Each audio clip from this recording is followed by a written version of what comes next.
ನನಗೆ ಕಿಂಡಲ್ಲು. ಗಾಡಿ ನಿಂತಿರೋ ಥರ ಅಲ್ಲ, ಗಾಡಿ ನಿಜವಾಗ್ಲೂ ನಿಂತೇ ಅದೇ. ಆದರೆ ಅದು ನಿಂತಿರೋದಕ್ಕೆ ಒಂದು ಬಲವಾದ ಕಾರಣ ಅದೇ.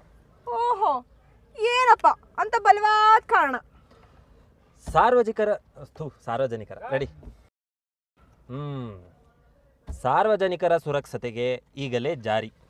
ನಾವು ಈಗ ಗಾಡಿ ಓಡಿಸೋ ಈ ಸ್ಪೀಡ್ಗೆ ನೀವು ಗಾಡಿಯಿಂದ ಉದುರಿ ಕೆಳಗೆ ಬೀಳಬಾರ್ದು ಅಂದರೆ ದಯವಿಟ್ಟು ಸೀಟ್ ಬೆಲ್ಟ್ ಹಾಕೊಳ್ಳಿ, ನಿಮ್ಮ ಸುರಕ್ಷತೆನ ಕಾಪಾಡ್ಕೊಳ್ಳಿ.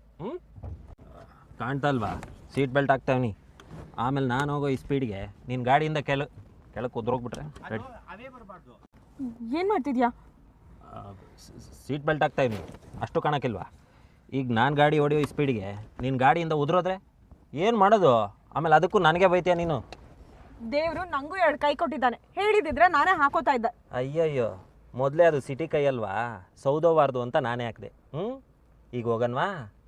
ರೆಡಿ, 1 2 3 ಜೈ ಪಾಟಲಮ್ಮ. ಮಾಡಿದ್ನಾ? ಹೌದಾ? ಓಕೆ.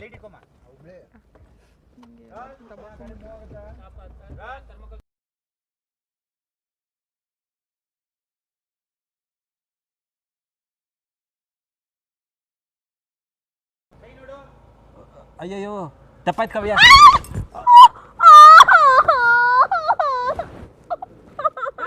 ನಿಜವಾಗ್ಲೂ ಹಂಗೆಲ್ಲ ಏನಿಲ್ಲ. ಬೇರೆಯವ್ರು ಹಿಂಸೆ ಕೊಡೋದು ನನ್ನ ಜಾಯಮಾನದಲ್ಲೇ ಇಲ್ಲ. ಹಿಂಸೆ ಕೊಡೋದು ಅಂತ ರೆಡಿ ಸಾರಿ ರೆಡಿ ಹೇಳು. ಅಪ್ಪ ಮಾರಾಯ, ನಿನ್ನ ನನ್ನ ಜೊತೆ ಕರ್ಕೊಂಬನ್ನಲ್ಲ, ಅದು ನನ್ನ ತಪ್ಪು.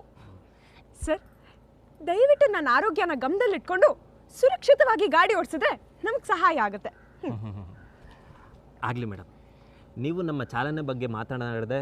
ಆಯಿತು, ಏನು ಹೇಳಿದೆ? ರೆಡಿ ರೆಡಿ ರೆಡಿ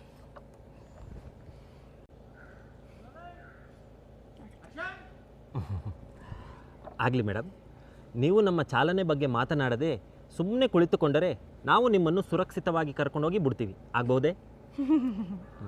1 2 3 4 ಕರೆಕ್ಟಾಗಿ 32 ಹೋಗೋಣ ನಡಿ. ಕೈ ಟಚ್ ಮಾಡದೆ ಕೊಡೋಕ್ಕೆ ಆಗಲ್ವಾ ನಿನಗೆ? ಇವತ್ತು ಅವಾಗ್ಲಿಂದ ಇದನ್ನೇ ಮಾಡ್ತಿದ್ಯಾ? ರೆಡಿ? ನಾನು ತಗೊಳ್ಳಲ್ಲ ಖಾಲಿಯಾಗೋವರೆಗೂ. Sir ready? ಸರ್ ಕೊಡೋಕೆ ಆಗಲ್ಲ, ಕೆಟ್ಟಾಗಿದೆ. Ready, action.